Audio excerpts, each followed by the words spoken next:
या महसूल मंत्री चंद्रशेखर बावनकुळे यांनी मोठा निर्णय घेतलाय। सगळ्या प्रकारच्या प्रतिज्ञापत्रासाठी जोडावं लागणारं 500 रुपयांचं मुद्रांक शुल्क माफ करण्यात आलंय, म्हणजे स्टॅम्प ड्युटी।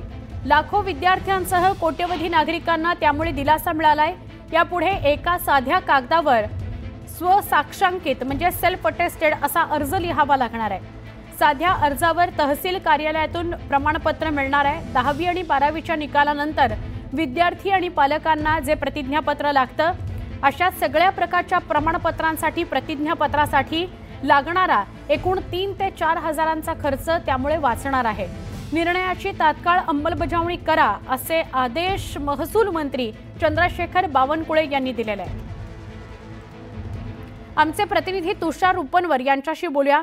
तुषार, चंद्रशेखर बावनकुळे यांनी हा फार महत्त्वाचा निर्णय घेतलेला आहे। पालकांना विद्यार्थ्यांना त्यामुळे दिलासा मिळणार आहे, काय सांगाल? नक्कीच सुवर्णा, महसूल मंत्री चंद्रशेखर बावनकुळे यांनी खूप महत्त्वपूर्ण असा निर्णय घेतलेला आहे। कारण की विद्यार्थ्यांना जात पडताळणी प्रमाणपत्र असेल, उत्पन्नाचा दाखला असेल, रहिवासी प्रमाणपत्र असेल किंवा नॉन क्रिमिनल सर्टिफिकेट असेल, या सर्व सर्टिफिकेटसाठी साधारणतः 3 ते 4 हजार खर्च येत असतो। मात्र महसूल मंत्री चंद्रशेखर बावनकुळे यांनी आता हे शुल्क माफ केलेलं आहे आणि हे शुल्क माफ केल्यामुळे राज्यभरातल्या जवळपास लाखो विद्यार्थ्यांना याचा फायदा होणार आहे। विद्यार्थ्यांना तर फायदा होणारच आहे, मात्र सर्वसामान्य नागरिकांना देखील याचा आपल्याला फायदा होताना पाहायला मिळणार आहे।